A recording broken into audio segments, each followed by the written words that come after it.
I'm ready for the second topic now, which is monitoring. And remember this diagram. Of course, what we've got in the middle here is the triple constraint of scope, cost, and time.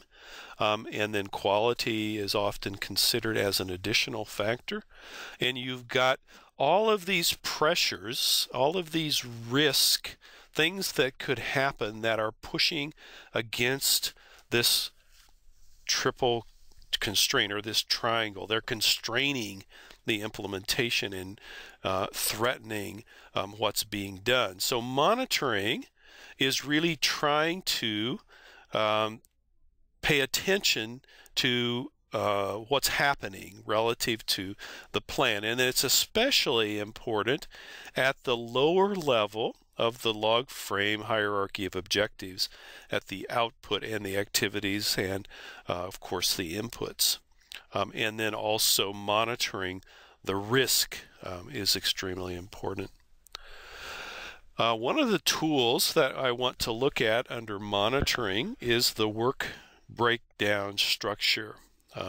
And hopefully that's one that you've been putting into practice. And just want to remind you, remember that a work breakdown structure is the detailing of all of the work, but not more than the work that needs to be done in order to complete a project.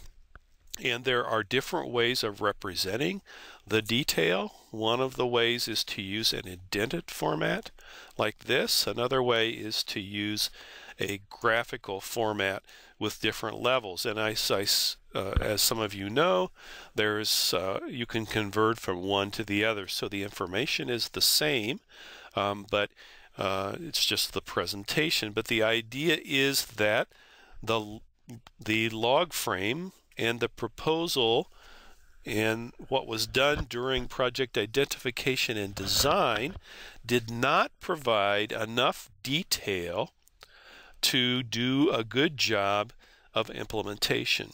So you need to have, during the detailed project planning phase, first of all, to break down those outcomes, those activities that are in the log frame, in the plan, into a lot more detail, enough detail that will allow someone to do the work in the right way. Here's the question I want you to consider now. How could we use a work breakdown structure as a monitoring tool?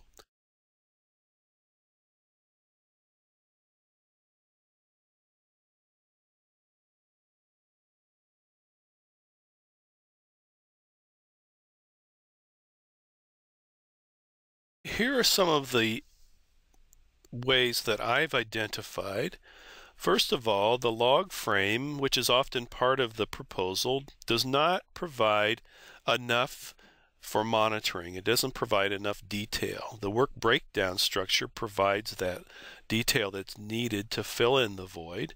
Secondly, monitoring tools can be built around the details provided in the work breakdown structure, so that often you're preparing checklist or other documents that will be used by those implementing to provide the monitoring, and they often use the very information that's in the work breakdown structure.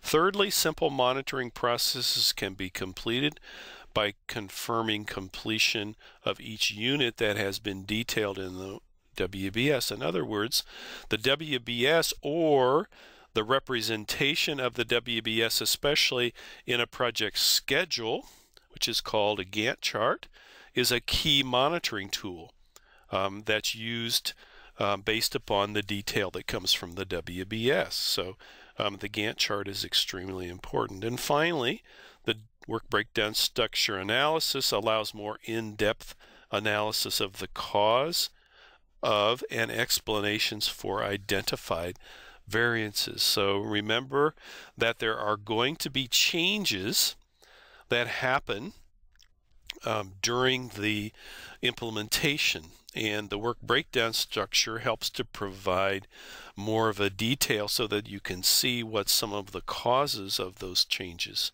might be. Now, another tool that's useful in monitoring is the issues log. The issues log, remember, is taking what actually happens, the problems that happen during implementation, and records them on some kind of a register. So you usually have some type of a format like this. You list the issue, identify who the owner. Now, sometimes there can be another column here that indicates who raised the issue, because that might be important for accountability purposes.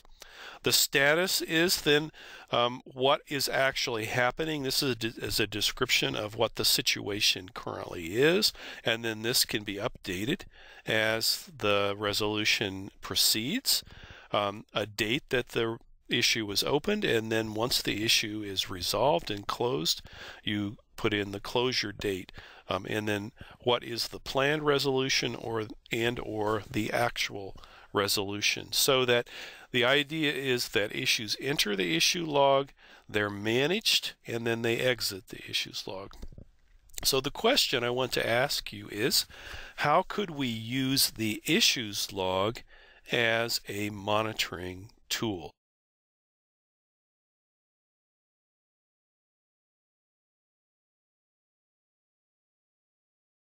Here are some ideas that I had about how we could use the issues log. That the information that's in the issues log, the issues often lead to variances. In other words, you have some kind of problem related to cost, time, or scope.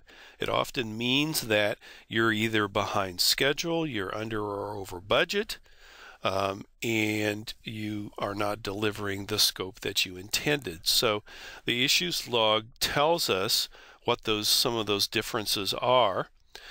Secondly, the issue management often explains and in many cases justifies the variances. So in other words, just because a project has variances doesn't mean that the manager's doing a bad job. There could be some very logical reasons and explanations, and the changes and the variances may very well be necessary for good project management and to bring about the kinds of results that are intended.